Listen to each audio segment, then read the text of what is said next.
Can you hear me? Can you hear me? Got you now. Excellent. Am I clear? Am I clean? Clear and clean. And why would we do something like start the show with AG1? I'll tell you why. It is the perfect energy booster. Did you know that, David Lee Scales? I think you should start all things with AG1 personally.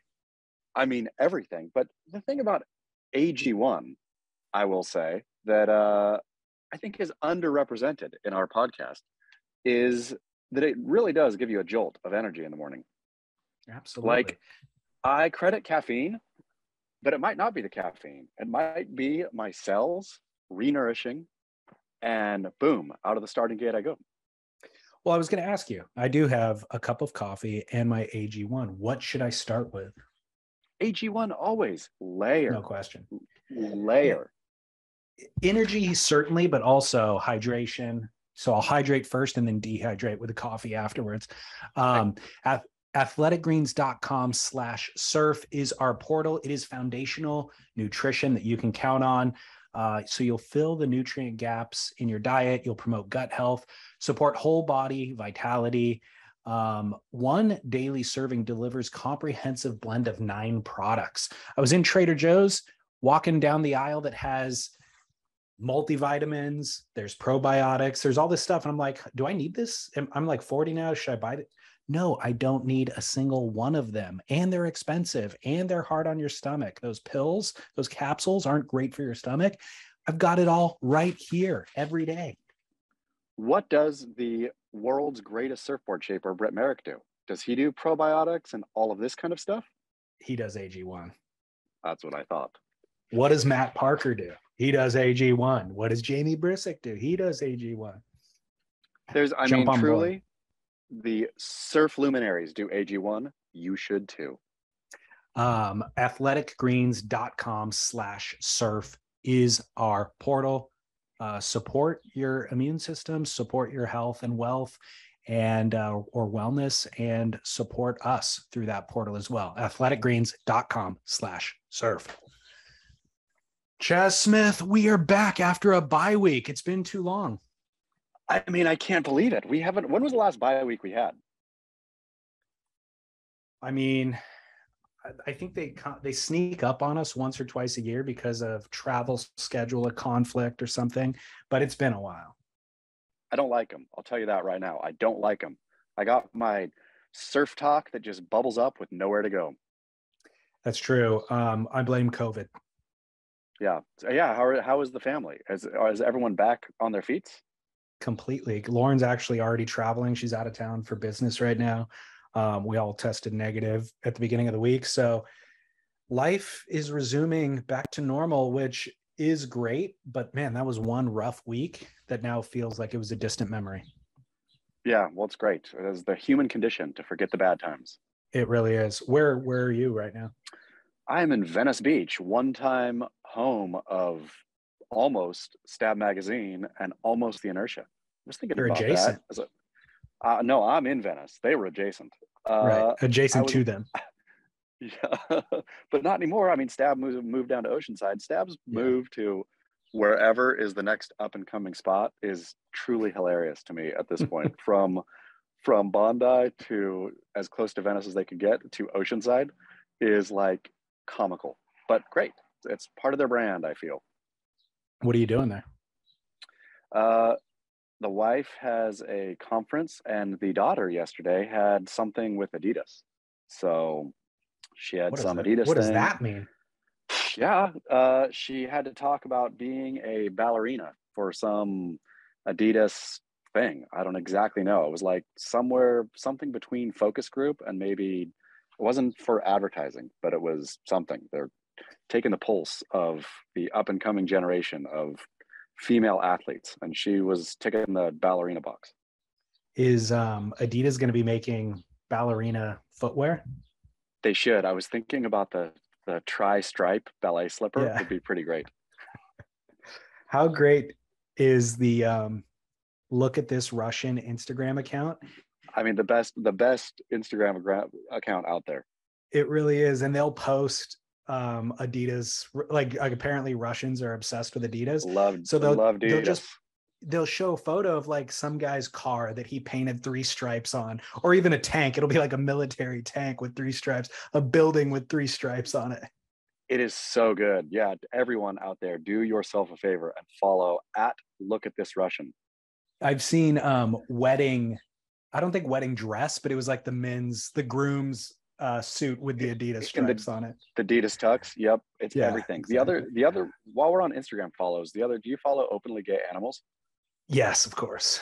Yeah, that's my other real laugh a day. Between Look at This Russian and Openly Gay Animals, I feel that keeps my, just like AG1 keeps my health high. Those two keep my Well, spirits high. just the titles, the name of their handle that they come up with is so clever. Yeah, very good. Yeah. One thing that I've been meaning to hit the last couple of weeks, but I keep forgetting, Mark McGinnis, surf photographer Mark McGinnis, has a new book out. Is it officially out? It's not officially out, but you can pre-order it. Okay. Island X is a photo book chronicling Mark McGinnis and Ben Weiland's 2 trips to the ill-omened Bering Sea. Joined by Josh Molkoy, Pete DeVries, Noah Wyrick, the crowd searched for and found surf in the most unlikely of locations. Comes in 2 editions, standard edition and then limited edition. The standard edition is a 200-page offset print sewn bound coffee table book featuring images and quotes from this trip. The limited edition is limited to 75 copies. It's signed by Mark, comes in a custom soft touch slip case with fabric spine and embossed black foil lettering. It includes limited edition print from the Island X trips, and give people the backstory on Mark McGinnis and his journey this last year or two. I mean, Mark is, still there. Mm-hmm. Mark is an exceptional photographer. I love a lot about Mark, but one thing I like about Mark, he's an Oregonian. And I really love that he found his lane in like cold water, like sort of epic, I don't know, like adventure surf photography. Like that's what he does, right? I'm sure he'll do other stuff or does other stuff, but that's his real specialty. And he's made an absolute art form out of it. So beautiful work. And then was it just this past year that his home burned down? Or was it a couple years ago? Say 2020. Okay. So a couple years ago, house burned down, basically lost everything. But did that stop him? No. He is out making books. I do believe a new film is coming out about his house burning down. Isn't it? I have no idea. I didn't see that. I think so. I think there might be a whole movie. But anyway, creative, continuing on, searching for stinking islands with secret surf. I mean, you kidding me? What could be better? He's an epic man, dresses well, handsome. I mean, he's the full package. So markmcginnis.com, you could just Google Island X and Mark and you'll find it. But actually, it says you could buy it now. Oh no, it's pre-sale only. Comes out later this month, essentially. So go ahead and grab that. Mark's what you're talking about with the adventure surf travel, cold water climates turn out to be photogenic, like no palm trees. You know, we've seen the palm tree stuff with the crystal blue water for decades. This is all like rugged, interesting, provides really interesting backdrops. The other thing is in those latitudes, the sky just looks so different, and the lighting and sunsets and sunrises and all that sort of stuff. So it always just creates a more dynamic context for the waves that are being ridden from a photographic standpoint. So definitely Island X. The surfers who go surf those waves too, like the DeVries and Molkoy and those, like I don't know. There's something about seeing those guys in their element, which is always inspiring. Yeah, completely. They've won it more than I want it personally. Precisely. Yeah. So we should probably catch up. Last week, because we didn't record, we never discussed the Andy Lyon Malibu story, but because Teahupo'o is upon us, I think that's what we should start with. We'll come back to Andy Lyon and anything else that you want to cover. But Teahupo'o, we're mid-event right now. You and I are recording this on Thursday morning. They ran one day of competition yesterday. The swell was on the increase. It's going to be 10 foot today and tomorrow. It's going to be huge, scary, epic surf? Okay, so let's start at the beginning. Let's start with Surfline's cartoonish wave height predictions for the early part of the window. Can we start there? Yeah, lead us. So, best part about, I think, or a perpetually enjoyable part that's become patently absurd, I think, is the World Surf League's relationship with Surfline, right? Surfline as the official forecasting partner for the World Surf League. Now, I feel before every event, they have to drum up interest, right? If Surfline says waves are going to be basically flat and unsurfable for the first part of the window, nobody will tune in. And then people may miss the event entirely, I would imagine, right? Like if you all of a sudden you just forgot that it was running because you weren't prepared to tune in. So I feel that there is, I don't think Surfline ever outright lies, but I think there is pressure somewhere, either, subconsciously or maybe consciously of, hey, let's wall of positive noise this, let's make this as, colorful as we can. And then off we go. On this one, in their initial forecast, they did say, it's looking a little like not as great the front of the window, but they were promising, I think it was 5 to 7 foot within the first couple days, I do believe, of the window. And then, so on the day, World Surf League didn't run the first 2 days. Went out and claimed right away, we'll check back in 2 days. Checked back in, and said we're not going to run another 2 days. During that 2 day window, I think it was when Surfline was calling it 5 to 7. Derek Riley at Beach Grit sat on the cam and watched, and then talked about how it was just ridiculous. It's ridiculous to call it anything. Derek wrote colorfully about it, but about how like a proper 4 foot wave at Teahupo'o is like something, right? Like that is a proper thing. So to call this 5 to 7, where it's clearly nothing. And then Surfline's lead forecaster got snippy with Derek. I think went back at him with hashtag fake news. But it was just true. And so like Surfline's cartoonishness this whole time, I wonder if it hurts the brand, to be honest. Like when you expect Surfline to deliver you truth, with the World Surf League though, it delivers such patent observable falsehood that it makes me question everything Surfline says, which I have always in the back of my mind. But I wonder if their brand has been damaged by their partnership with the World Surf League.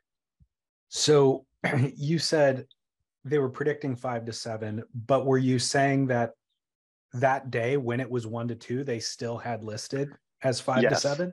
They were calling it 5 to 7 that day, while it was visibly 1 to 2. Yes, while it was barely breaking on the reef. Gotcha. Because I saw the image, the screenshot that Derek posted. But yeah, if they adjust on the day of and say, hey, we got the forecast wrong, it's only 1 to 2, then that'd be one thing. But yeah, claiming that it's still 5 to 7 is as if nobody will notice. Yeah, I mean, that's I don't know, like very silly. But anyway, that was, I guess, now that's even in our rear view. This whole event has moved so fast the last couple of days. Women got in and people were furious, David Lee Scales. Well, before the women, quote, World Surf League CEO Eric Logan attempts to deflect attention from the cartoonish Surfline wave height imbroglio swirling around Teahupo'o by donning world's largest lei. What a story. I mean, that is this. If any is going to win Beach Grit a Pulitzer, I think it's this one. I got my fingers crossed when the Pulitzer, whoever group of men decide which stories are going. I hope this one's in the mix. There is an appropriate size lei. And, I feel like there's certain things where bigger is better, of course. And somebody, I don't know if it was Eric's decision, if it was the lei maker, but they were just like, you know what? If a regular lei is good, a bigger lei has got to be better, right? I don't think so. And it's like that video was on Eric's feed, and I'm so happy that I snipped screen grabs of it because he deleted it. That video went away. He disappeared. I wonder why. I don't know. I have no idea, but I was so happy to grab clips. But yeah, there's photos of, I don't know if it was Eric's decision, if it was the lei maker, but they were just like, you know what? If a regular lei is good, a bigger lei has got to be better, right? I don't think so. And there's what's his name? Lenny Kravitz walking around New York with a scarf that is cartoonishly large. Have you seen those photos? Yeah. It's honestly looks like a blanket that he just like rolled into a burrito and like wrapped around his neck. And that's what Eric Logan's sleigh was. Very, very funny. That during the speech that unfortunately he clipped so people couldn't watch it, he said the world's best surfers, like, I don't know, the clip was like, couldn't have been more than 15 seconds. He honestly sandwiched the phrase the world's best surfers in there like 8 times. Well, John's not there. Gabriel's not there. You want to know who is there? Michelle Perez. I know. I know. By the way, Eric was also wearing technical cargo shorts in that image as well. So that's worth discussing. He should have worn his Chuck Norris action pants. He did not. He was wearing tech fabric cargo shorts, which I'm assuming were from Outerknown, which I think so too. Means Outerknown makes a tech fabric cargo short. That's right. Kevin Miller pointed that one out to me. He wanted a barrel or nah about technical cargo shorts. Definitely nah. And the fact that I guess Outerknown is saving the world with them one pair at a time. So exactly. I'll give him that. But then they're negating it by sending you 2 mailers that you didn't ask for. Physical. For a pair of shorts I don't want. Well, we are going to get into the women running, as you stated, but there's one topic that we need to discuss before we get into that. And I'm going to introduce a new segment into today's show. Yes, a segment people have been asking for. This segment is called Trust in We. Yes. And are we going to eat food? Are we going to eat food during it? No eating, but we are going to level advice to the listener. Because that's what we've become known for, right? And yeah, so advice. they can trust in we. We just gave them some fashion advice. You have to be wary in life. We all have to be wary in life. You never know who you can trust. We've all been burned. So that's where Chaz and I step in. Listeners, no need to be wary. We are here for you. We'll provide you with the aforementioned fashion advice, obviously health advice, obviously, romantic advice, nearly every single show that has never steered a listener wrong. Isn't this investing?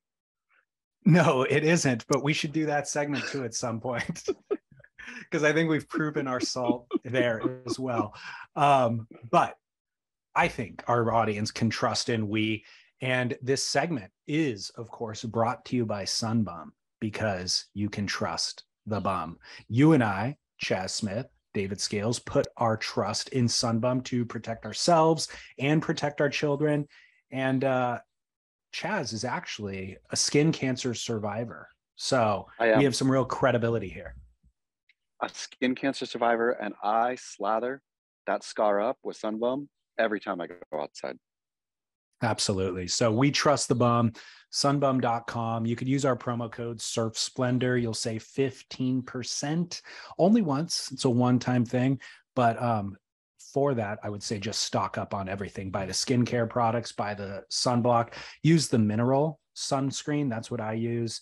And it's a broad spectrum protection. They have sprays, they have roll-ons, they have face sticks. They've got everything you need. I heard Jason Bateman when I was traveling to Tennessee on the road trip. He has some sunscreen sponsor for his thing, and he talked about it like not being greasy or something. That was like the best he offered. It didn't have both UVA and UVB protection. It didn't save the reef. I don't know how there's any other sunscreen besides Sunbum, to be quite frank. What is Bateman even doing? I had no idea. I canceled wasting him right everybody's there. Time. Yeah. So I didn't even know he had. Yeah, I didn't know he had a podcast. He does with Sean Hayes, and who's the guy from who played Gob in Arrested Development? Oh, Gob. I can't think of the characters' names, but is it David Cross? No. Will Arnett. Will Arnett. So it's Will Arnett, okay. Bateman, and Sean Hayes from whatever, the gay show. Will and Grace. Will and Grace, yeah. At the time, it was the only, I mean, they were the only Yeah. ones even having a conversation about Yeah, it was the gay show. homosexuality. Yeah, it was. Yeah. Well, at any rate, trust in we, Chaz. What we're going to do is we're going to find a controversial topic in the surf space that, you know, you don't know who to trust. And for today's segment, it is the pronouncing the word chopu. I love this. So I don't know. Every single one of the commentators say it different. I didn't have the time to pull clips, but Peter Mel says it. I don't even know if I can read. No, Teahupo'o, don't even try on any of them. Teahupo'o, Yeah. I think is what he's saying. And then Kaipo Guerrero, who obviously is an expert, you know, Hawaiian linguist. I think is probably the most accurate. Teahupo'o. Teahupo'o. Okay. I think so. I think he throws the glottal stop in there too, though. He goes Teahupo'o. Okay. And then Joe Turpel says it entirely differently. And if you go back, if you just rewind the script 3 years, Joe Turpel is calling it chopu. And now Joe Turpel is making a bit more of an effort. We are here at Teahupo'o. Exactly. So Teahupo'o. Laura Eniver's calling it chopu. Some people are calling it chopes. The point is, who do you trust? We. You trust we. And by we, are you ready? we mean our listeners, not just you and I, but our listeners as well. So here is a caller, a grit listener calling in, a Tahitian grit listener calling in to educate us on how to pronounce the word. This is epic. I can't wait.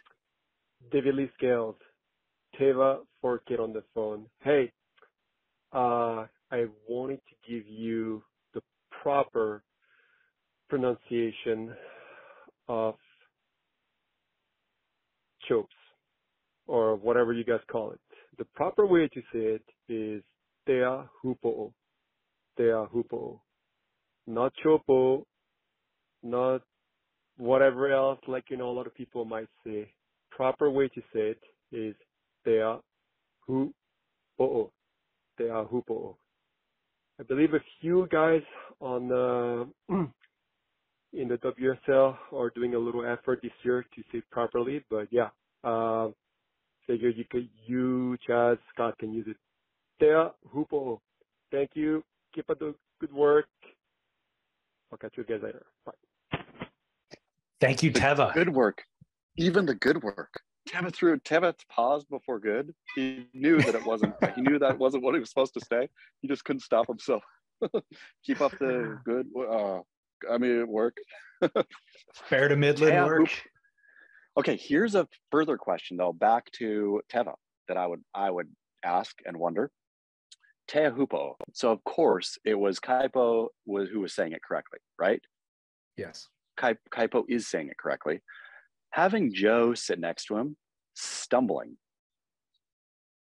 makes the whole thing a mockery, where I would posit that it would be better for everyone if Kaipo, as the native speaker, said Teahupo'o, and Joe, as the non-native, said chopu. Just like if Kaipo was a French speaker and said and the place was called Croissants, and he was saying we are out surfing croissant. And if Joe sat next to him with his grindy American accent and said, yeah, the boys are out there surfing croissant, sounds stupid. So you should keep the pronunciation with your dang grindy accent. You and I, David Lee, we have nasally bad American accents. For us to be in conversation and to say, man, so sick. Do you see all those good waves at Teahupo'o yesterday? It sounds false, right? It does damage, I think, to the actual language, the Tahitian language. And it's also a speed bump in the cadence of the conversation in the speech. You know, it's just like when somebody throws in that the accent, it's not just the pronouncing of the word that's different, it's the accent that they're applying to it that creates that speed bump. Oh man, I was so hungry yesterday. I just went and had some carne asada. Right, a tortilla. So, but can we, so because I'm struggling with how to pronounce it, I'm just going to refer to it as Tahiti, you know? But can we apply the correct pronunciation without applying the accent? Can we refer to it as Teahupo'o? Teahupo'o. Okay. Teahupo'o. You gotta add the extra O. I think we need to trust we again and have Teva call back in, and with the caveat, okay, now you've told us how to pronounce it correctly. Thank you. How should white people pronounce it? Great caveat. Yes, because maybe like if I was Teva, I would not want to hear Joe Turpel mangle my words. I would want him to say chopu, which is not my word. Like that's what you white people call it, is chopu. That's good for you. That's not that fits in your tongue, can actually work around that word. Yeah. So, but Teva, this is up to Teva. This is up to Teva. How does it, Teva? Would you rather hear me, Chaz Smith, say, "Oh man, so sick, was watching Chopu last night," or "Oh man, so sick, was watching Teahupo'o last night"? Which sounds better to you, Teva? Teahupo'o. As So long as sick, you're not, you're not applying Teha- the accent. But I agree with you. Teha- Teva will be the one who weighs in. But in my opinion, Teahupo'o. Okay, Teahupo'o is going off. Okay, but we just say it with our normal, unlike Joe Turpel, who says Correct. Like who throws so much sauce over it. He just makes a poisson cru out of the word. Yeah. But yeah. Yeah, So I agree. Teahupo'o. No accent, just the pronunciation. Okay. Listeners, man, that is as good as not getting skin cancer right there. They can trust in we. Yeah, love it. Trust in we. And trust the bum, by the way, sunbum.com. Is it a sunbum.com/surf, or do we not get a slash there? We don't get a slash, but they can apply a promo code at checkout, Surf Splendor, all one word, the American spelling without the U. And they'll get 15% off one purchase. Deal. And I'm so glad we got to talk about this, because it's been making me want to claw my ears out. I know. The first couple of days, listening to all of them. Like Kaipo, I know, but Kaipo really loves to put on his extra, which is great for Kaipo, right? I like Kaipo when he's, it welcomes you back to the webcast with a Tahitian, phrase, whatever, like Yora, whatever, however he says, when you come back in. That's all good. That's what Kaipo does when he's in the islands.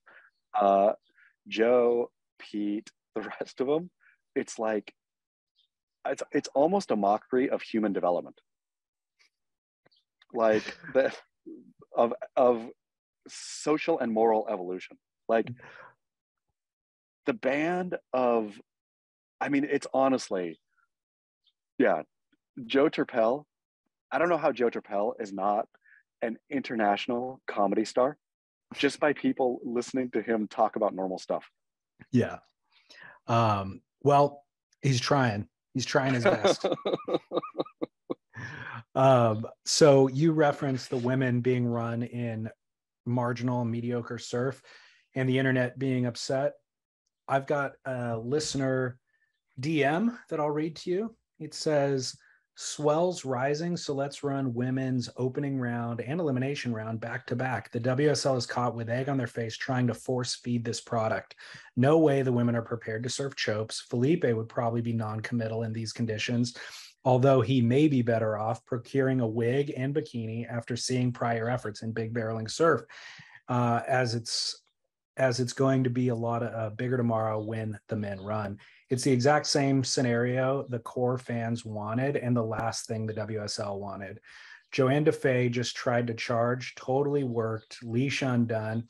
I know there is potential for a life-changing barrel to go down in women's history, but it's going to be too far and few between. I may be too harsh, but curious to hear your guys' thoughts. Keep up the work. I thought about this morning. Here's the problem. You ready for the problem? Yeah. Okay. The problem is, it's funny, the rage against the WSL for throwing the women out in marginal surf even pierces the wall of positive noise. I saw comments like on the WSL YouTube feed, which is usually either nonsense or Brazilians waving Brazilian flags or, positive, whatever. people there were like, what is this, right? Like, you promised this thing. You said you were the ones who made this big, huge deal that we're bringing the women to Teahupo'o. And the storyline around it, right, was not created by the women surfers themselves. This was a hard push WSL thing, which was, starting with Jessie Miley Dyer, posted video of her saying, let us be the ones who decide, 16 years ago, let us be the ones to decide if we're afraid or not out there, right? Like, pushing this hard narrative. First time women have surfed Teahupo'o in 16 years, I think it is. We're not afraid. This is our time. Just from on high, this blaring noise of that. And then, so if this is your thing, not to give them up the opportunity, the whole thing looked disingenuous from every single angle. I understand, obviously, like, maybe they don't want to be out there in pumping surf, or maybe they're not ready, or who knows, I don't know. Like, there's no explanation ever. It's just that it is the dictionary definition of doing something performatively with no teeth behind it, with no heart behind it, with no meaning behind it, where you wreck the entire thing. And I think they can paper over it by just ignoring it. And they'll continue to talk about, I guarantee, as soon as this event is done, they'll say part of the great part of it was the historical nature of women out there. They'll totally ignore it. I mean, it's straight out of the Trump playbook, basically. Like, you just realign the narrative to what you want it to be and just push on that narrative. Just ignore everything else, and you just push on the one narrative you want. Well, they benefit from controlling the narrative prior to the event by saying we're equal, we're running them in the same venue, women in Tahiti, equal pay, equality, blah, blah, blah. So they benefit from all that, quote, marketing or PR. The event itself doesn't reflect that. And then, like you said, the post-event stuff, they pick up the same narrative pre the event. So all that they're really losing is the actual substance itself, but they benefit from everything else around it. I was thinking this morning, though, like, what they need to do, because how could they solve this, right? The problem is they don't want to put enough of their money where their mouth is. What they would really need to do for this to work is break apart the men's and women's tours and have them there separately, right? Like, you have a women's tour that's not tied to the men's tour. The women are at Teahupo'o during whatever window. At where? At Teahupo'o, if that's where they want them, if that's a stop that they want. But tying it to the men's tour throws everything in relief in a very odd way. And I get it. I get the cost savings, right? You have the infrastructure built, everybody's there, the camera people are there, but it's a problem that will only be solved by putting money where mouth is and separating the tours out. The WNBA doesn't play pickup basketball games before NBA games, right? Like, the LA Sparks aren't out there in a game against the Liberty before the Lakers play the Knicks, right? Or they're like, oh, who's going to play the primetime game tonight? Is it going to be the Sparks or the Lakers? I mean, if the NBA was tied to or WNBA was tied to the NBA, I think people would think this is dumb. They run the seasons separately, entirely separately from each other, where if they really care about women surfing and not just as a performative thing, they would have to untie the tours. And I would run the women's tour at an entirely different time from the men's tour. See, they have plenty of swell on the way. They have plenty of opportunity to run both the men and the women in good surf and, harrowing surf. I don't understand what the decision was with running them in marginal surf. Yesterday's waves, I know the swell was on the rise and they were anticipating it just getting better throughout the day. So I understand why they ran the women yesterday, even though it ended up not being great. But the day prior that they ran, when it was in between swells, it was like the downside of a previous swell, the before this swell kind of hit. So it was just fully mediocre. I don't understand the objective of running in that, because I think an argument would have been made in the past that, well, maybe the women aren't ready, aren't equipped, and they don't have enough experience in the 10-foot surf. But the waves that they put them in were so marginal and the women weren't shredding in it. So if they were out there shredding, if they were doing an air like Idolo did in his heat or something that would, reflect well on the sport, reflect well on the athletes, all that, that'd be justifiable. But the women are out there and they're not shredding. They're making it through. They're trying to do two turns, often not, often making it through heats with 6-point totals.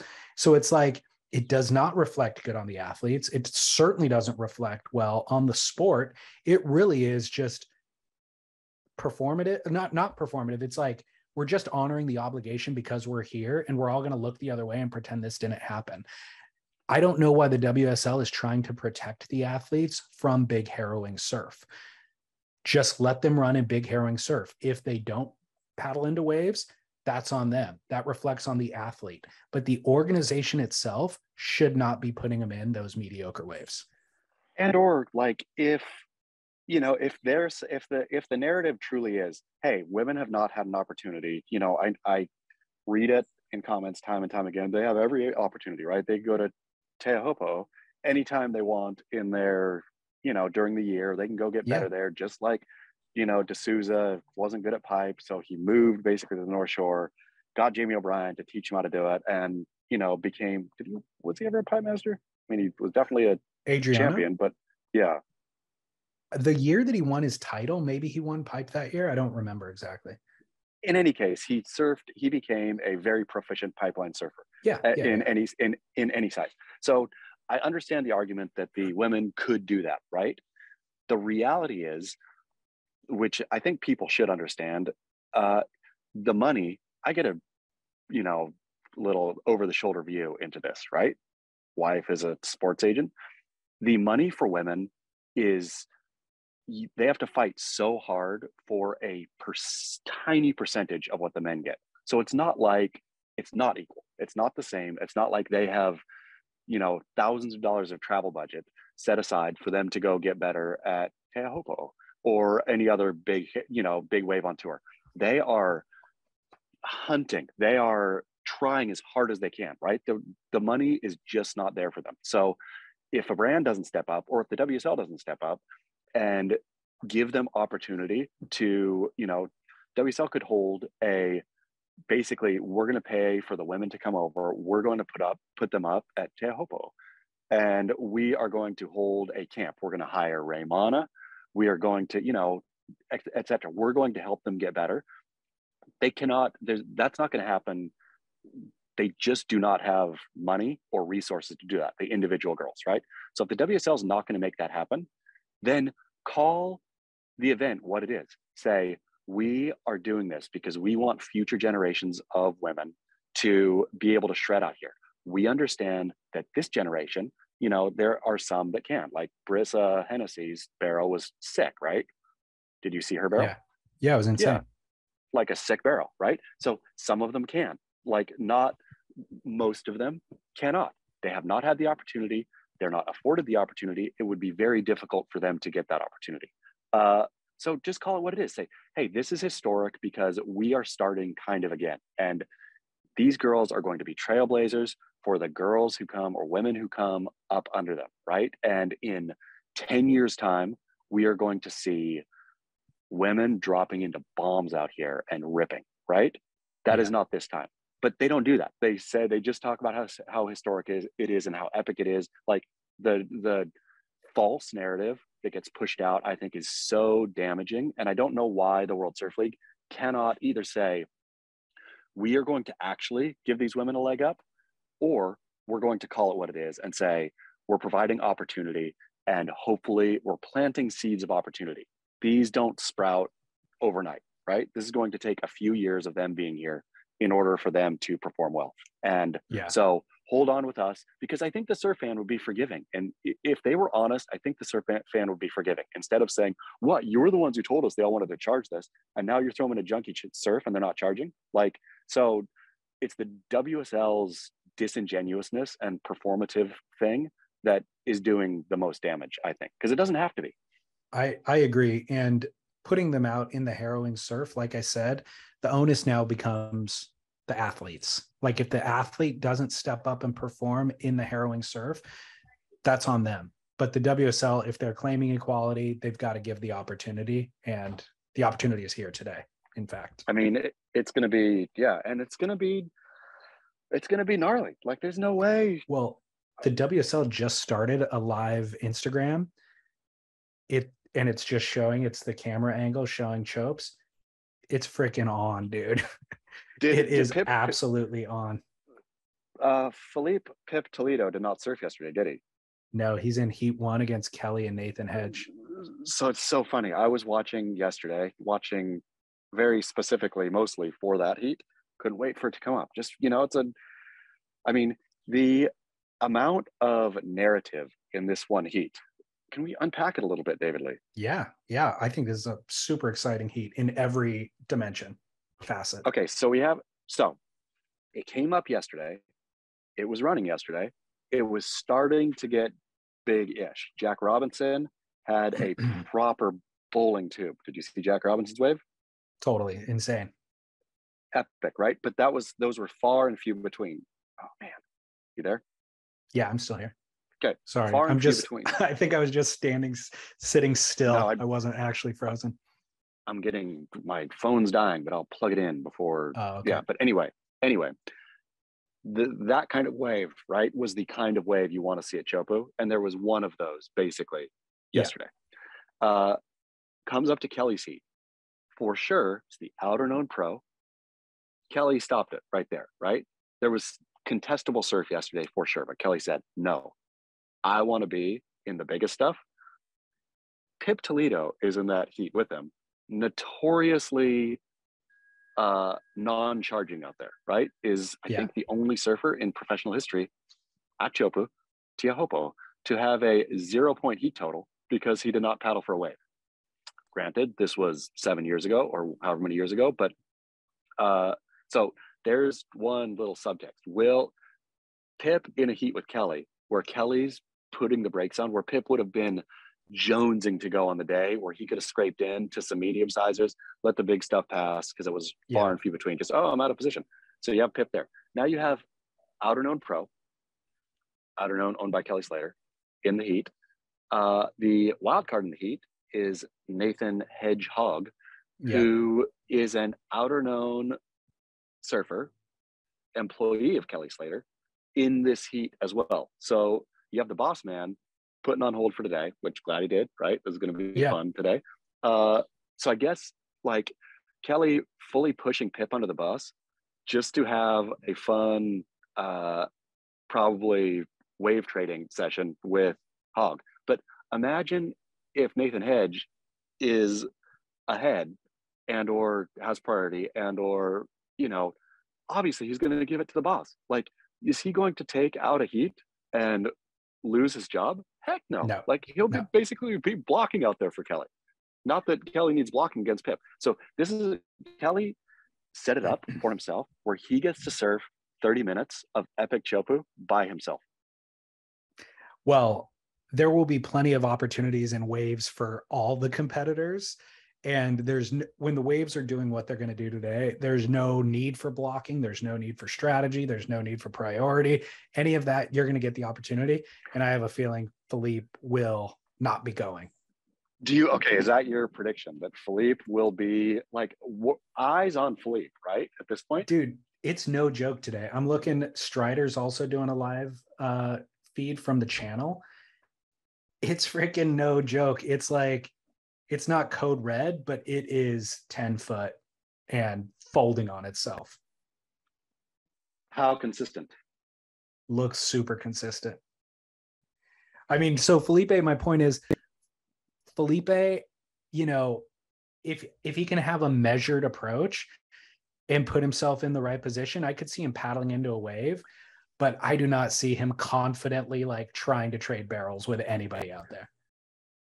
I mean, imagine though, the problem with Felipe is the narrative has been so set that him kind of getting a barrel on the shoulder will not be. I mean, no. The problem is, just think, if they would have run yesterday in marginal surf and say in his heat, like not a bomb came in, but he got a little, a nice little barrel. I mean, there was some nice little running barrels yesterday, right? Like. Yeah. Michelle got one at the end of that heat with Jack Robinson where, a clean runner, where Philippe could have got one of those, wiped his brow, maybe even claimed injury after that, right? But if he doesn't charge at least one, do you think his inevitable world title this year will be asterisked? 100%, yes. And what he needs to do is what Joanne Defay did yesterday, which she never got a barrel. She didn't even make her heat. I think she got eliminated. She lost her first heat, and then she lost the elimination heat as well. But she charged. She took off on every wave that came her way. And you could see she was trying to figure it out. She like pulls into a clamped barrel. Then the next wave decides, oh, that I got clamped, so now I'm going to do a bottom turn. She got bottom turn, then she got axed by the lip on that one, and she just kept going out, and she lost her board. She kept going out and trying, and she got smashed as a result. But kudos to her. That's what Felipe needs to do. Yeah, but if he doesn't do that, I mean, Felipe, if there's two ways out of this for Felipe, I feel, for his world title not to have an asterisk. One is to just, right, like get blown up. Don't even, maybe think I'm not going to ride one of these, but I will show the world that I will paddle into the biggest one. And then I think people would say, well, he doesn't have skill in big waves, but he has heart, right? Which I think that erases the asterisks. Like he's not the best big wave surfer in the world. That's okay. We don't expect our champion to be the best in all conditions, right? Felipe has a good enough package where charging big waves, or I'm sorry, surfing big waves well is not part of his package. Okay, no asterisks, right? If he refuses to go though, not having heart, I think that's where the asterisk pops up, is he does not have courage. Well, if he doesn't go, then we're all going to be, the entire internet and surf world is going to be rooting for Jack Robinson on finals day, because Jack Robinson represents all of those things. I mean, I wonder if Felipe obviously would have been in the boat, Jack Robinson swing on that wave that neither Jack got that wave, the best wave of the day by far, got it under priority, right? So I don't know if Michelle had priority or who else was in that heat. I can't even remember. Nat Young. Was it Ewing?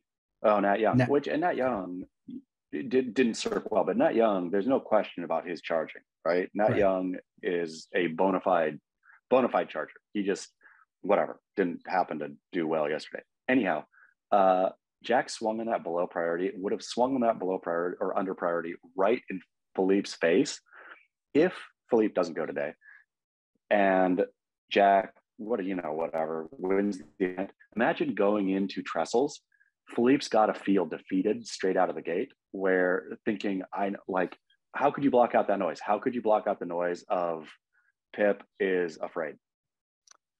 Well, you can't. And regardless of how Felipe feels, this is also kind of an indictment on the WSL not finishing the season at Teahupo'o, because the gravity of this event and this swell all feels greater than finals day.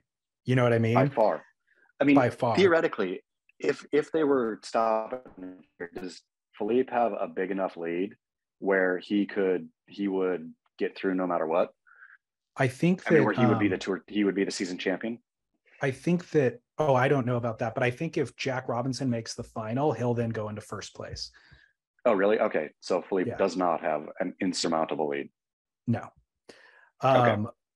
The heat started. I'll give you the play-by-play with Felipe. You have to keep me up to date. I gotta see as we go. Yeah. I mean, I gotta hear. So for listeners, Chaz is he's zooming on his cell phone. I'm zooming on my laptop so I can watch the contest on my cell phone right here. So I'll give you the play-by-play. But are there any other news stories, or should we discuss the Andy Lyon Malibu angriest man in surfing? I mean, let's go for it. So Andy Lyon, Malibu local. He's been grew up on the beach at Malibu. His dad surfed there with all the icons. He had a crib on the beach at Malibu. So he is a local. He's almost 60 years old. And he had an incident after Hurricane Frank about a week and a half ago where it was filmed, and the clip went viral, and it was entitled "The Angriest Man in Surfing" because of Andy's actions. The clip was specifically designed to out and to shame Andy Lyon and his behavior, and it was effective because the internet was up in arms, and Andy, who is a local realtor in Malibu, he lost his job because of this clip going viral. So his agency that he worked for posted a public Instagram saying, "We do not stand by Andy's behavior." By the way, Nathan Hedge is just pulling into an absolute keg, a runner. He didn't make it, but it was insane. And so anyways, his agency publicly stated that they were firing him because of his bad behavior. So the incident itself shows, of course, it doesn't provide all the context for what led up to this, but it shows somebody taking off on a wave at Malibu, and then Andy taking off on that person, essentially burning that person pumping up to Andy and bumping rails with him a couple of times and then falling, losing their board. So their board, they didn't have a leash. So their board goes all the way to the beach.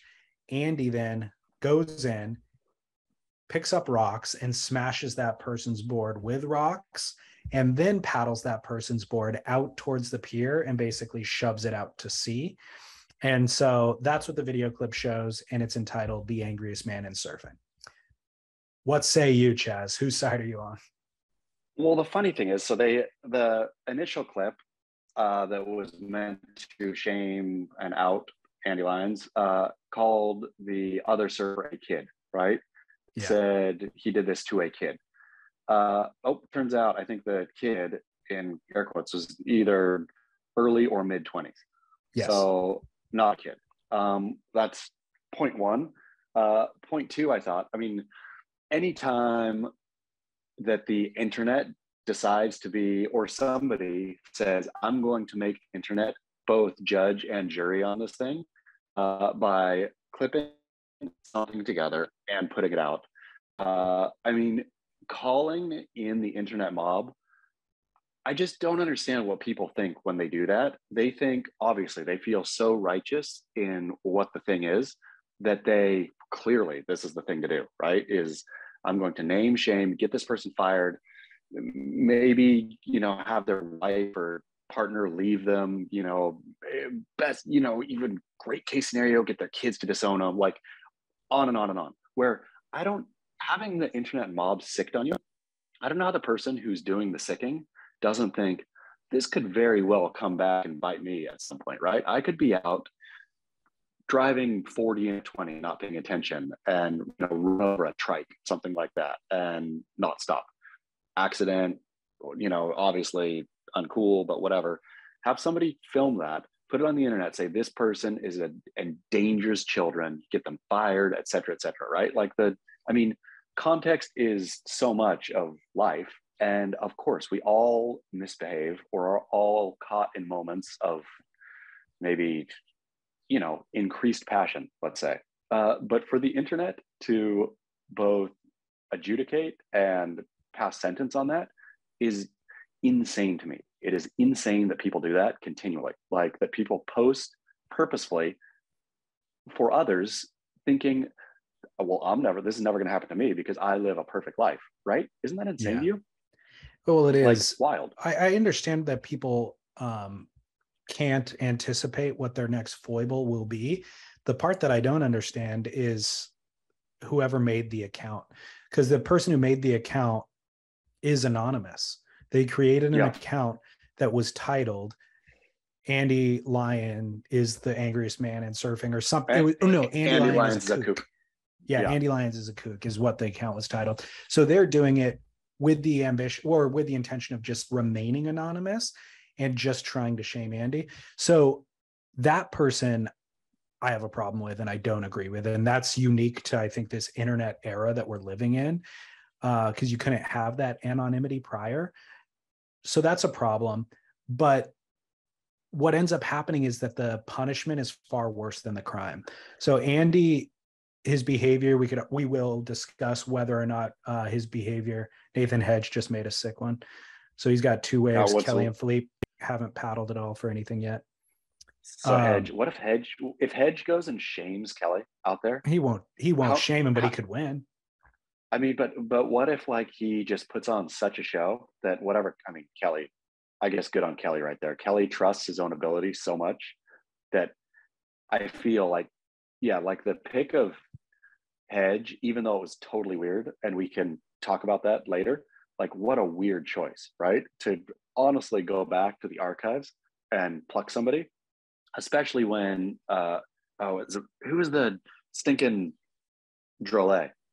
Yeah, Like Matahi. not having Drolet out there is shame on the WSL, shame on Outerknown, shame on all of them, right? Yeah. Well, Kelly, yes, I agree with you. Nathan is a weird pick, but it's also could prove to be a genius pick. If Drolet was in the draw instead of Perez, then I would have said Hedge as your like kind of oddball wild card who fully does charge Teahupo'o is great. I'm not bummed on Hedge. I was way more bummed on Perez. Like how you don't have the runner up in the trials, who also, FYI, is known by everyone to be like the gold standard out there these days. Yeah, totally. Kelly just got an absolutely insane one. Not a huge wave, but like a really long, deep one, and made it. How many has Pip ridden? 0, and he's out of position. He's sitting too deep. Hedge is sitting underneath both of them on the ledge. He's already got 3 waves. Felipe's like out the back. He seems. Oh, he's waiting for that. He's waiting. He seems like he's sitting too deep. Are you or sure? Just Are yeah. you sure? I mean, what if the? Go ahead. What if the biggest one comes in and Pip is just out the back and on it? Well, that's the thing. That wave that came to Jack yesterday, Jack Robinson. I mean, that thing, it's not a wave that you and I know. It darkens the entire horizon. It's an entire wall that just darkens the horizon, charges. It is frightening, and to go on something like that, I mean, it takes, like you said, Michelle and Nat let it go. So would you have more respect for Filipe Toledo if he flat out refused to paddle? If he just said, "Look, I'm going to be honest with you all." Like part of my beef with Filipe, I mean, again, part of my beef with Filipe is that we had early Beach Grit days. We had a whole production about Filipe charging, right? Like, yes. Derek made it. It was awesome. It was with Filipe. He went and shot with Filipe. We had a bunch of stuff in the can, and then Filipe fully blew it. But Filipe's whole thing in the movie was, I'm not afraid. Like, this is a narrative that has been built around me. I am absolutely not afraid. And so Derek was going to be like, the whole point of it was to go get him a Teahupo'o keg. And there we go. We put it to rest, right? He went out there to Tahiti. He surfed and got like a kind of, wasn't a great wave, but then just put it out on his own socials, like totally blew out. It was just dumb. It was dumb. But his whole narrative was, I am not afraid. Where if Filipe Toledo looked at the camera and said, I am terrified. I feel the bile rising in my throat when I'm out there and I'm going to conquer this. That's a problem. Like the WSL doesn't admit it has a problem or is doing things wrong. Filipe doesn't either. Filipe's like, I'm brave and we'll paddle out and then not paddle in and then paddle back to the boat and say, I totally would have gone. I was looking for this one that had like the knuckle in it and it didn't come to me. Well, if it was you or I hosting a reality show where we go and surf around the world and we turned to the camera and said, hey, I'm too afraid out here, that would be relatable for the viewer because you and I are the everyman. But for Filipe, I don't want him to, I would not respect him more if he said, I'm afraid out here. He's a superhero. He's a professional surfer. I want him to face his fears and to throw himself over the ledge. I think Derek's beef with Filipe was that you or I don't have the skill set. We don't have rapid fire, quick synapses. Like Filipe has it all. He can get to his board in a second, right? He can knife down, like he knows what he's doing. And so it's purely amount of heart. It's not about skill. You and I could have all the heart in the world and still would just get pummeled out there, or I would.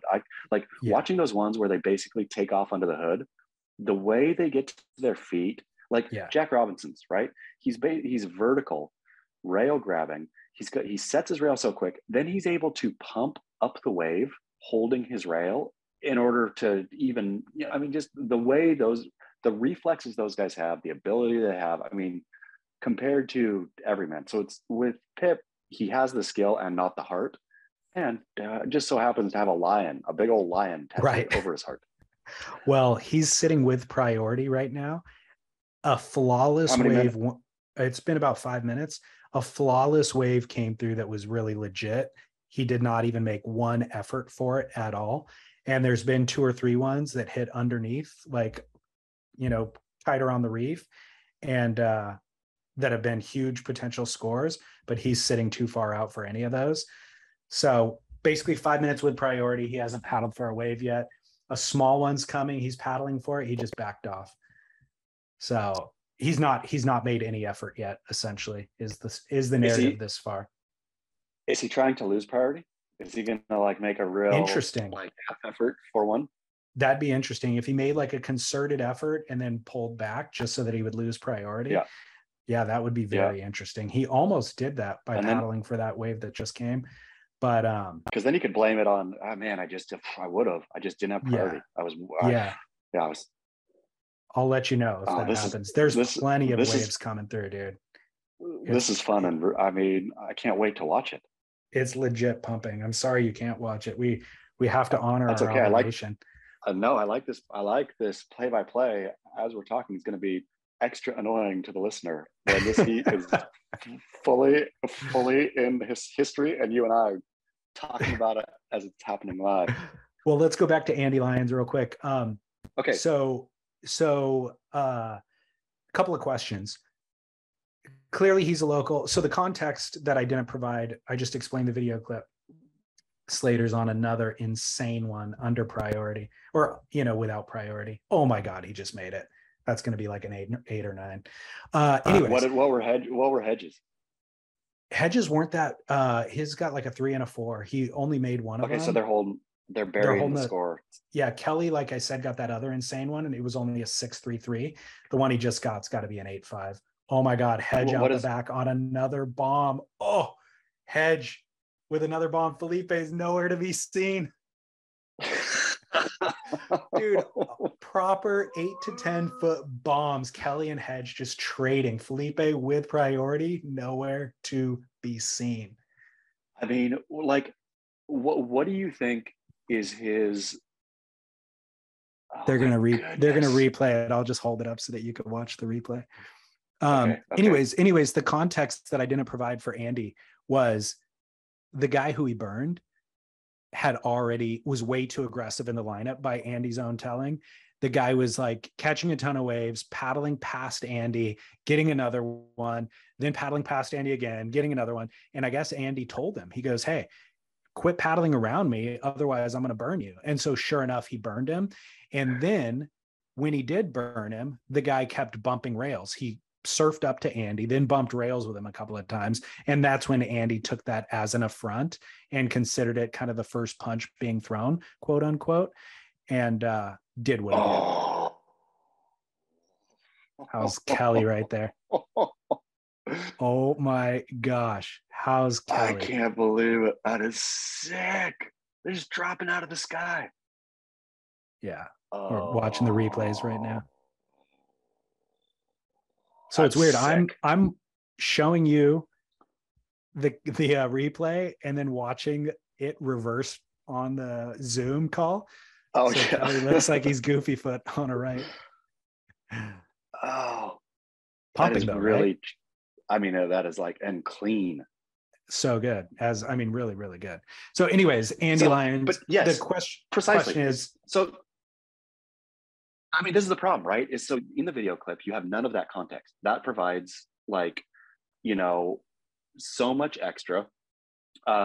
Where throwing a rock at a board, I think, is justified. It may not be justified in that case, but if there was a stop out there who was for me to throw a rock at a board, I think, okay, I will set up.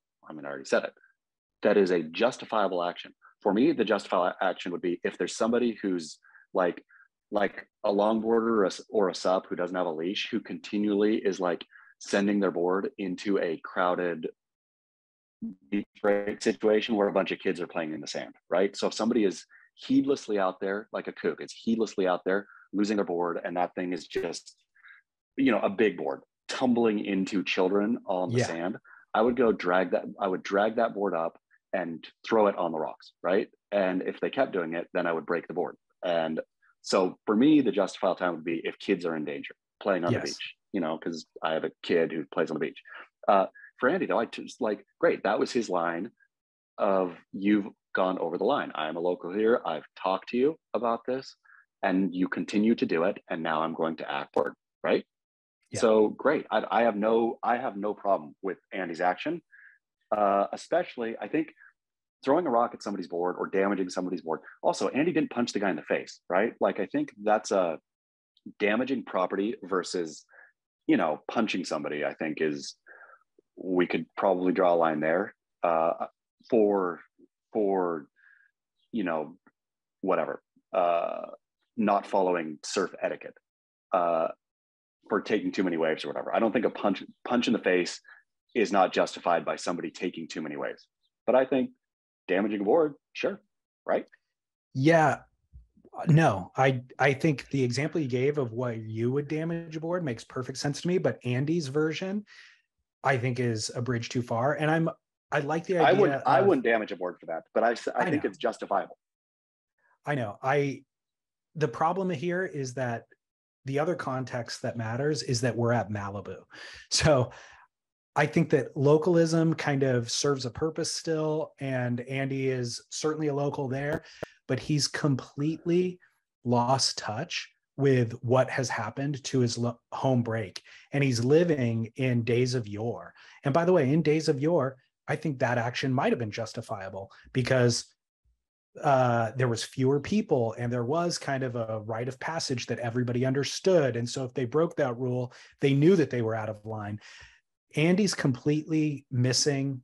He's delusional in the fact that he's at the beach of a metropolis. There's a giant metropolis, and everybody goes to that beach to surf.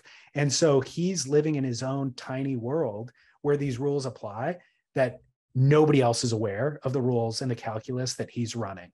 You know what I mean? And that's a problem. So he's either going to be fighting 1,000 people a day and smashing 1,000 boards a day, or he's going to have to accept the reality that his home spot has been overrun, and it's still worth protecting and all that sort of stuff, but not to the degree. His retribution, his way of regulating is so outdated and archaic for that spot now.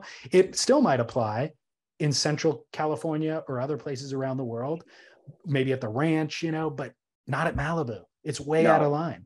It's way too egregious.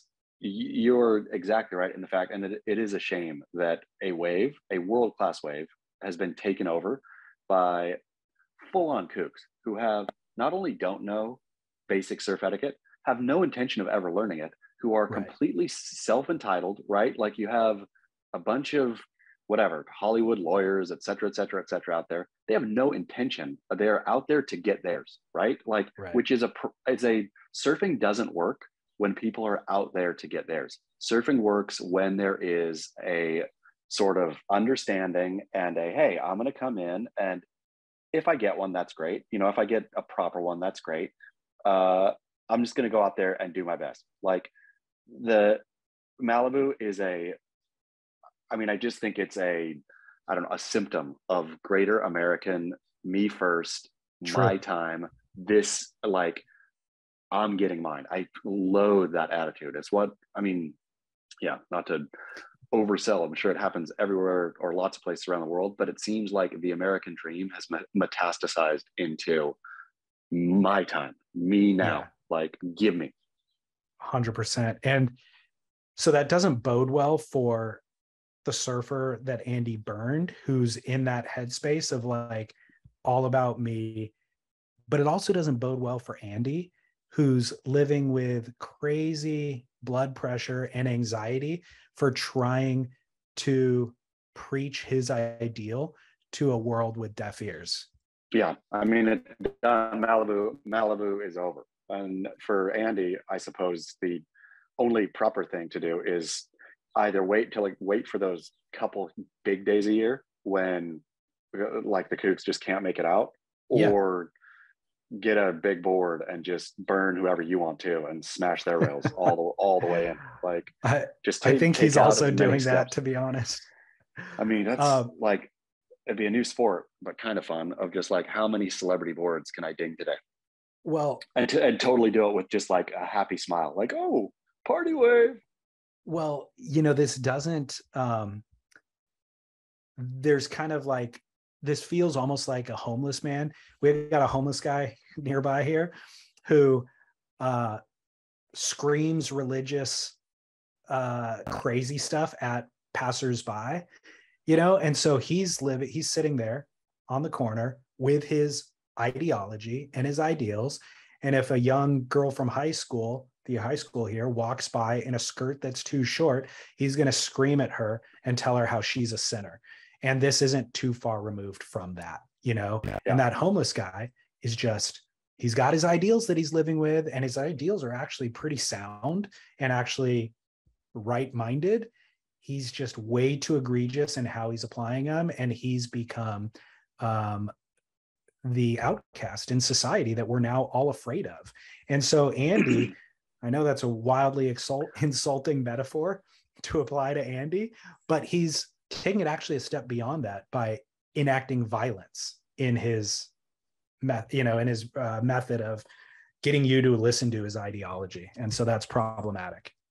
The one thing I liked about this story, it was sent to me early by a wonderful source who also explained who Andy was, et cetera, et cetera. And so I had it up first thing, right, before it went anywhere else, which was neither here nor there. But Derek, seeing opportunity directly, called Andy. Derek's a great interviewer, right? And so got an interview with Andy. And then, of course, in the Beach Grit Ways and Means, this story has multiple lives. The latest iteration, though, of Andy saying, hey, that it was cool that guy didn't go to the police. I liked that coda on the story, that the guy who got his board damaged didn't do what I would think, didn't do the Ashton Goggins thing of like whining to a higher authority, which is that gave the story, the whole arc of the story had kind of a neat finish for me.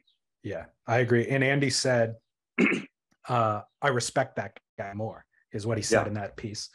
So by the way, we can't fully call that an interview because Andy just ranted for 50 minutes. Derek asked, it literally asked at the beginning, what happened? And 20 minutes later, he squeezed a second question in, which is, dude, how's your blood pressure? Derek texted me mid-interview, and it was amusing, classic Derek, something just like, I can't even remember exactly, but basically on with Andy. I don't think I'll ever be getting off this call. So it was wild. It was a wild ride through Andy's mind. Yeah. How many waves has Pip taken off, and what is our minutes? Update on this heat. He held priority for 15 minutes. He has not even paddled for a wave yet. There's been 12 waves that have come through. Felipe scratches over each and every one of them, did not make one effort to paddle. Kelly just got another sick one that's going to go into the 9 range, and he's smiling. He just kicked out of this wave. The channel camera has Kelly just smiling, huge ear-to-ear grin on his face. But how did Pip lose? Oh, so Pip still has priority. Pip still has priority. There's 7 minutes left in 50 seconds. He has not made an effort for a wave. I mean, I'll show you they're going to show the replay. This wave of Kelly's is even better than the first one. If Pip doesn't paddle, that's it, right? That is it for his career. Here's Kelly. Oh my Look at this goodness, thing. Look at this thing. I mean, it's flawless. Oh. And look at this. I mean, just the comfort of the turn that he does. I mean, Kelly is in his element. See, this is when Pip just paddled over that. I mean, that's as they perfect of a wave as you can get out there. They should Kelly should step off tour, of course, but he should be in. They should let him, if the waves are good, at Pipeline, at Teahupo'o, at where else would you give Kelly I want to see you there, because Cloud break. Cloud break, yeah. Kelly should just go surf those. But wait, let's go back to Pip real quick, as this is playing out in real time. If he refuses to paddle, I mean, what does that do? Gives you 20 more stories. Like, honestly, I mean, for sure it does. But there's no way he could look in the mirror and say, I am champion. Dude, this is a great storyline. I mean, Beach grits. I cannot believe this. I cannot. Part of me, even though like Felipe gave us all the evidence to like make these claims, I figure he's got water safety there. He's got all the eyes on him, all of the pressure of us saying all this stuff. He's going to go. I mean, he's going to take off on a wave. He is not even paddling for a wave, dude. How many minutes? There's 6 minutes left. I mean, that's insane. And it's not like it's chunky, wonky surf, right? It's not like, I'm trying to wait it's for flawless. the best one. I'm dying to know what the commentators are, if they're calling it out legit. Oh man. What a cowardly lion. Little did you know that lion on his chest was the one from Wizard of Oz. I mean, one of Beach Grit's very first stories, was Felipe Toledo's brave act of cowardice at not paddling at Chopu and Teahupo'o. And here we go again. Yeah, the cowardly lion. Yep. Okay, we're done with Andy. Or somebody just texted. Somebody just texted and said, if Felipe doesn't catch a wave, we should start a petition to have him removed from tour. I mean, it's really wild. It is Beach insane. Grit petition. But man, yeah. But I want him on tour. What are we gonna do if he's I am so thankful. The amount of stories I've gotten out of Felipe Toledo not paddling for waves, like to your point, right? I write them so much, or not so much, but I write enough of them where I think, is this just me having fun, or is this true? Right? I'll get lost sometimes in the. I can't even remember what's real anymore. Like for sure, he'll go. Like it's just a funny line to have, and then I get a story either way, right? Like I either get Typically, what I was thinking. I mean, honestly, when I woke up this morning, I thought the storyline will be Felipe Toledo shames Beach Grit by by paddling for whatever. There's always a storyline, right? And Beach Grit, I'm just as more happy to make the heel. I mean, Beach Grit is essentially a wrestling heel, right? Yes. And you want to be the heel, you don't win. Like the good guy wins. Like Felipe, as the good guy wrestler, goes out and at the end pile drives Beach Grit into the mat. Well, the petition won't actually work. It's not like WSL is going to revoke him, but we need to, the petition still has validity. We should just do the petition, because I mean, the petition should be Felipe Toledo has to paddle. Like there has to be a rule that in big surf he has to paddle in order to be able to compete for a championship. We're petitioning the WSL to remove him from tour because he didn't paddle. He already proved. 3 minutes left. How many waves has he taken? 0. He has not paddled for a wave. There's 3 minutes left. He has priority since the 25-minute mark, and literally dozens of waves have come through. Kelly's got a 16-point total. Hedge has a 5 and a 3, 6, 7. But Hedge also ate it on a massive one because Felipe had priority, and Hedge was kind of like hesitating to see if Felipe would make a move, and he didn't. So Hedge made the move, but it was way late and he just got pile drived. So anyways, 2 minutes and 50 seconds left. We need to go to commercial, but I'm not going to go to commercial until we need this heat. Yeah, we need 250 more. Yeah, we're not going to go to commercial until. So let me see. Laird Hamilton receives unsolicited offer of whopping $3 per share for sweet cream from suited and booted bankers, sending self-esteem soaring. Who's the suited and booted banker? E.F. Hutton is the banker, which I think is he was a banker. No, it's just a bank or a investment fund or whatever. But I have a great friend who actually invested in superfood, whatever, Laird Hamilton superfood, probably way too much forever ago, and will laughingly send me updates every once in a while. And yeah, this is the first time the stock has gone up with an offer of $3 a share. Laird's team, I think, is hoping to get in the 5 to 6 range per the rumors underneath the story. But yeah, Laird, self-esteem up. Well, at the height of that stock, I think it was $40 at some point, right? I think it almost scraped 50. So your buddy lost a ton of money? I don't know when he bought in, and I don't know how much he invested, enough to laugh at it. I mean, not enough so he can still laugh, or I guess maybe it's so much that he has to laugh. Got it. Felipe made how many seconds?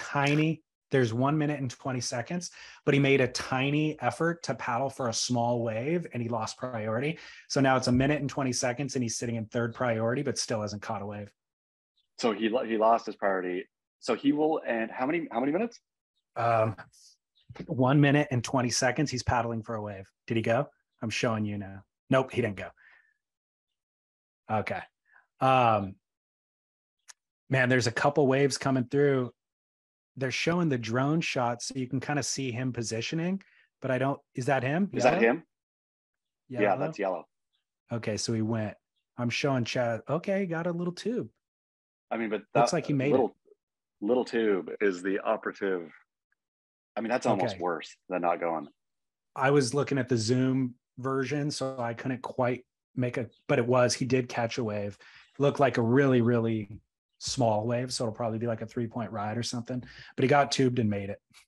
Is he going with 25 seconds left? Is he going to, so he got one wave in 30 minutes and he just punched his board when he came out of the tube.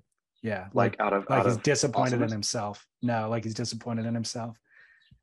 Oh, I mean, the world was watching. The fact that Kelly was in that heat too. The problem is that so many more people were watching than if it was, say, Pip against, I don't know, Ethan Ewing and somebody else. Then, like, sure, people would have been watching, but everybody was watching this heat. Yeah, because people watched. I mean, Kelly is the draw. Completely. We're going to go to commercial break, and then we'll be back with Barrel or Not, if that's good for you. Let's do it. It was so exciting, that Pip heat. I know. Is it worse? Okay. Is it what? Is it worse for him to paddle for week one or not paddle at all? Is the question. There's no difference. The wave that he got, there's zero difference. It was not a proper wave at all. So I don't think it matters. For our purposes, it would have been better if he didn't catch a single wave. Yeah. But it doesn't redeem him. All right, Chaz, Bubbakoo's has made this show possible today. And guess what? We have a listener calling us directly from the spot. Can't wait. David Lee, Chaz, this is the Animal Chin from San Clemente, California, calling in remotely from Point Pleasant Beach, New Jersey, where I am visiting my wife's family. And guess what I just had? Well, I started my day with Athletic Greens, but I just had a Bubbakoo's Chihuahua because I listened to you, and I said, I'm coming to New Jersey. I'm going to try Bubbakoo's. And you know what? Pretty bomb. You guys, I take a lot of your recommendations very seriously now because you never really steer me wrong. So, yeah, Bubbakoo's for the win. Slaps, dudes. All right, later. Bon voyage. Bubbakoo's, he trusts in we. I mean, as he should, and Bubbakoo's will definitely not steer you wrong. The Chihuahua that he had, one of their, I think is it a breaded meat?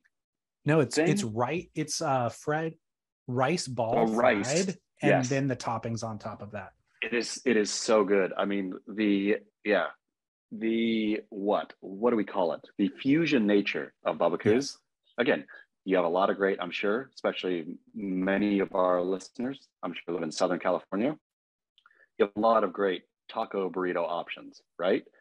Bubbakoo's is not just tacos, burritos. It is taking tacos and burritos and fusing them with spicy chicken or hot chicken, like Nashville hot chicken. It is fusing with Chinese food and Korean food. I mean, they're phenomenal. And I want to start a franchise, David Lee. Can I? Yeah, you should. Do one in San Clemente so it's close to our recording. We could just go there for Yeah. lunch. And I agree with you. So regarding fusion, an underappreciated Italian delicacy is an arancini, which is a fried rice ball. And they'll put like marinara sauce, you could dip it in or whatever. Or sometimes they'll flavor the rice so the inside actually has flavor as well. But the Chihuahua is basically an arancini. It's a fried rice ball that they then put the Mexican ingredients or toppings on top of. Like rather than chips for nachos, use fried rice, which is amazing. So bubbacoos.com/surf is our portal if you want to download the app. And they're kind of based in New Jersey. They're from the surf skate space, and they're making their way across the country. There's 2 locations already in California, but there isn't one in San Clemente, which is where Chaz and I need one. And so if you're interested in getting rich off of chihuahuas and burritos, definitely consider that as an option. And if you're just hungry, consider Bubba Coos as an option as well. It is so appetizing that even Felipe Toledo would go. Absolutely. It would fill the Cowardly Lion's belly. Oh, poor Felipe.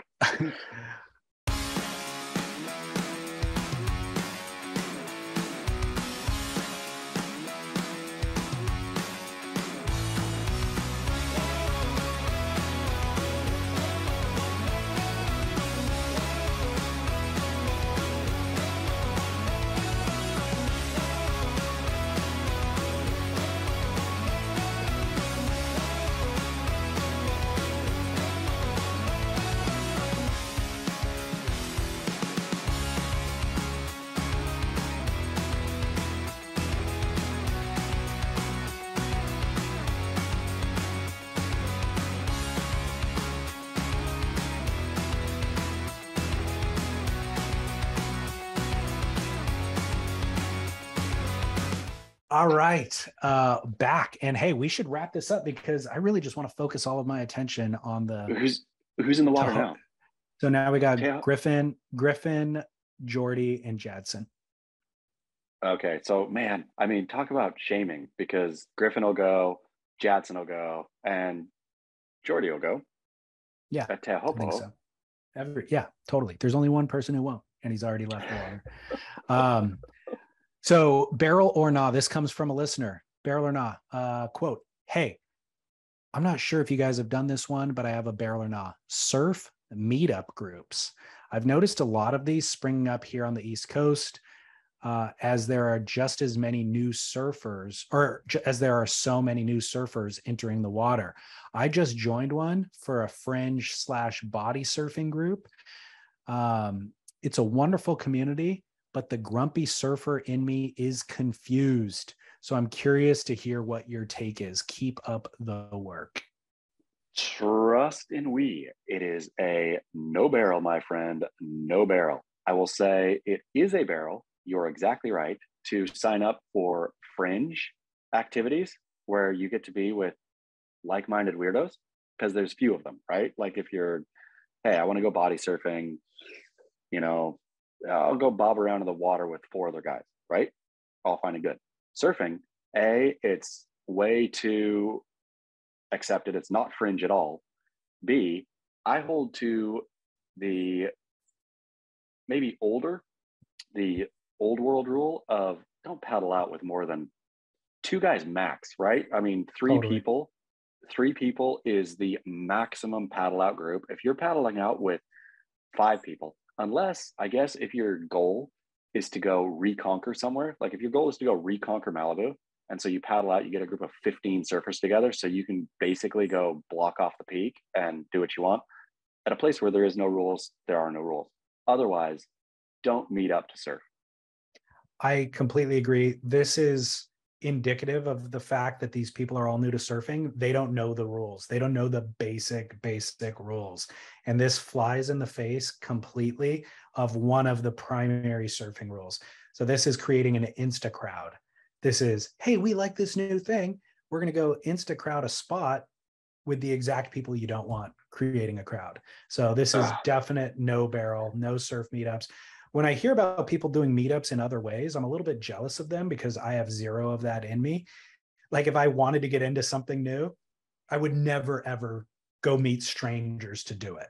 It's true. It is no true. matter what it is. And I might need the guidance. I might benefit from those strangers. I don't have it in me to actually do that. So I'm a little bit jealous of people that do that in general, but specific to surfing, 100% no barrel. No barrel. Do it on your own. Yeah. Okay. Barrel or non number 2. This comes from Kaiuli Vost yesterday. Switch hitting. Switching stance.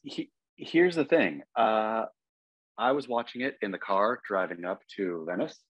And so I feel I have a good opinion on this because not really listening, and only half watching out of my eye, it looked like he stumbled getting up and did not look good, right? I thought, what's he doing? He got up ugly. And then he gets barreled and I think, oh, that's it. Now, when you know he's going switch, it becomes technically impressive. But if it doesn't look good, so without only half watching it, I might have thought, oh, sick, because he will switch, right? Realizing half watching it that it just looks bad, you shouldn't switch unless it's seamless. Like in skateboarding and snowboarding, they surf or skate and snowboard switch so well that unless you know their natural stance, you don't know they're going switch, basically. If you can get up, pop up so good in surfing that people don't know if you're regular or goofy, by all means, go switch. If you look awkward, then don't do it. Well, it doesn't belong until surfing has progressed to looking good. And that's what Pete was implying as the commentator when he witnessed it, was this is the direction surfing's going, where, certain things, certain contours of a wave benefit front side or better than backside, or your body is, the anatomy of the body can fit into that contour better backside or whatever. And so we're going to get to a place where surfers are switching stance to accommodate what the wave's needs are. And that was a little glimpse into it. Yeah, great. And I embrace it. It's weird that it's taken surfing so long. I mean, I know there's a different dynamic in surfing than skate and snow, but I mean, skaters can do the craziest tricks, flippy, weirdo, high, slidey, all of their tricks, going switch, going with their non-dominant leg forward, right? Or backward. And totally. So there's no reason. And, Jamie O'Brien, of course, notably like to switch stance in the tube. I mean, but it always seems novelty. And when Voss did it yesterday, it still seemed novelty, not like it was actually functional. Yeah. It also, though, showed a level of prowess. Of course. Like set him apart from his competitors. You watched him do that. I mean, he was holy crap. He was thumbing his nose at everybody in the event. Like he was, he won the trials, right? Yes. He was the trials. So he was like, me as the trials winner coming through all of the best local surfers, I'm going to mock all of you World Surf League surfers too. Completely. By the way, the heat in the water right now, Griffin, Jordy, and Jetson, all three of them are just trading waves. Like every wave that pops up, somebody's on it going. So a stark contrast from the previous heat. What is Philippe thinking in the boat right now? I don't know. I'm dying to get off of this Zoom call so that we can listen and read. I mean, they're not going to talk about it. Saying. I know. I'm curious. They will not address it. The World Surf League will not address, even though hear how that heat played out in the commentators booth. Yeah. No, I agree with you. They didn't, but they did comment on it. I just want to hear, did they call it out directly? I mean, when it gets so egregious at some point, you have to. And those guys are surfers. Like, who's in the booth? Yeah. Mel? I have no idea. Whoever's in, I mean, the only person who wouldn't call it out directly is Joe Trappell. Joe Trappell is so, milquetoast that he wouldn't. But Mel wouldn't be able to help, I think, mentioning, Philippe, you got to go. And who else has been in the booth this run? Kaipo, and then Strider on the channel, and Laura's in the booth too.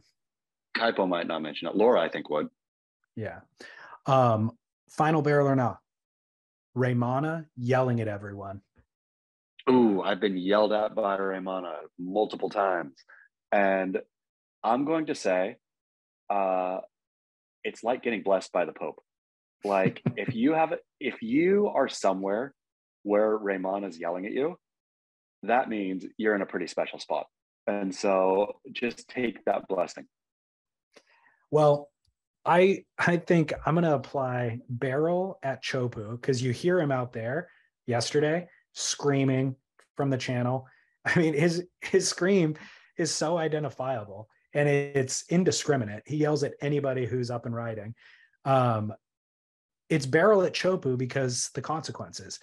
But to hear him doing it ad nauseum at Surf Ranch has absolutely grated on my nerves for 5 years now.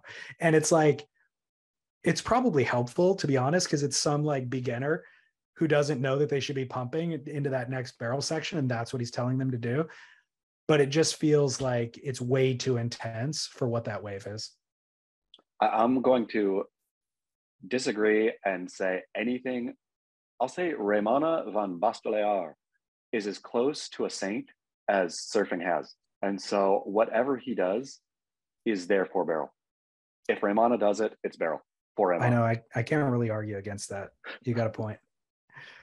All right. Well, hey, let's get off this. This was a supersized episode anyways, because we missed them last week. So thanks for listening. Thanks for the support. We're giving away that Panda Shiitake on September 1st. So get in, support our work, and get in the running for that thing. If you haven't yet watched today's day 3 of the Outer Known Tahiti Pro, you should like tee up. I mean, I guess you're at the end of the episode now. Should have thrown this at the start. You should tee up the Pip hit and watch it alongside David Lee and I in real time. I know. It's like we're doing a pirate stream commentary there. Yeah. Andy Lyons was with us too. In spirit. And of course, thanks to Sunbum, as always. You can trust in we'll have that segment coming up in future shows as well. And of course, athleticgreens.com/surf. Huge thanks. All right, Chaz, anything else, or shall I see you next week? That's it, next week in person. Yeah, definitely in person, because I'm recording with Victor Bernardo at Album after you and I are done. Great. Awesome. All right, see you next week, and Hannah will sign us off. Bon voyage.